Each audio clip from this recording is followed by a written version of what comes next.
Welcome back. It's another episode of Third and Three with Coach Roger Holmes. I'm Jason Holcomb, Director of Public Relations for Dublin City Schools, and I'm joined as always with Coach Holmes. Coach, I've been trying to figure out the words to describe what last Friday was, but the only one I keep coming up with is weird.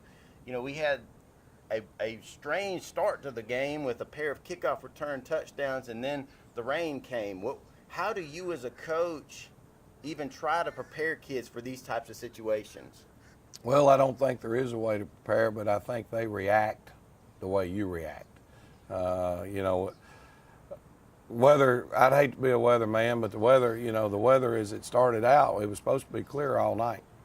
We felt like we were going, I think it's a 15% chance. Well, we got all 15% of the bad weather, but I think everybody did here. And Jason, it was technology is a great thing. We were able, with that first rain delay, we had time to come in, take the video we'd already shot in the first half and sit down and go, or up the first quarter, and sit down and watch every play just like we studied the film with the kids and sit down and show them everything we were doing right and what we were doing wrong, and pat a few on the back, kick a few in the tail, and get back on the field and get to playing. But Georgia high schools changed the rules. You have to finish a game now, whether you finish it Friday night at 12:45 a.m. Yes. or you come back, you finish it on Saturday.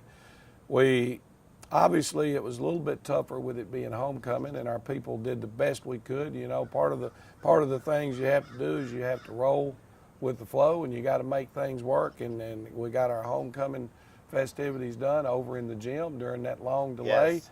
The ladies look beautiful. I know there was a lot of proud moms and dads with all those good-looking kids out here. So we were able to get that accomplished, get back, play the game, and made for a long night, made for an early Saturday morning. And with all these great college football games on this weekend, coaches are walking around with bags under their eyes, Lots of coffee, staying up late watching games. Well, Coach, you don't have much time to sit and rest on your laurels for the big win over Wilco. This week we face one of our rivals, in fact, one of our longest-standing rivals in Dublin Irish football history, Swainsboro, and they're always looking to get a win out of us. I remember one year they knocked us out of the playoffs late, and you thought they'd won the championship. Now, Coach, this week we're coming in with a game against Swainsboro. How does this team compare to the team last year that tried to make a rally late against us? Well, a year older. You know, they were a young football team last year, very much like we were. They've changed coaches, so they've changed their offensive style, offensive system. They're executing it very well. I've got the fastest back that we've faced this year, number 5 for them, Williams. He can turn his lights off in his room and get in his bed before the room gets dark. His kid can really, really fly. Be a major challenge for us at their place. I think you're right, Jason. Dublin's played these guys 69 times. Dublin's won 36, and Swainsboro's won 33 of them.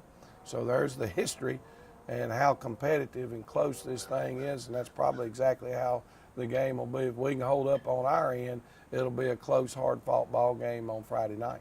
We hope we're able to get another victory and head into the bye week 3-1 as opposed to 2-2. Coach, we had a bunch of top performers who came out, played hard early, and then after the delay came out and played great. One of those was Stacy Sharp. He was our Sonny Spanka Dudley rib rocker. But talk to me about a couple of other guys that made a difference in that big win over Wilco. Well, I think Barrick Wadley, our center, had a tremendous night for us, not only playing center but playing defensive tackle. He did a really, really sound, complete job. Tyler Strickland had a good night, and a guy that, we felt like stepped in and really gave us a big help was Josh Isaac, a freshman. Helped us at fullback and also at linebacker with the absence of Jermaine Cooley. Very cool. Well, Coach, as always, we want everybody to make the road trip down into Emmanuel County. It's not a long drive, but it's shorter mileage than it is time. It doesn't make sense. It shows 45 miles, but it's an hour. Down Highway 80, make sure to come out and support these Irish as they take on the Tigers and look to go 3-1. We're going to be taking a break on 3rd and 3 next week as Coach gets to take a break, which just means he's going to be going somewhere else to watch people play instead of himself having a coach. And then we'll be back the following week so we can be ready for this push into the late part of the season. Thank you, as always, for watching 3rd and 3 with Coach Roger Holmes.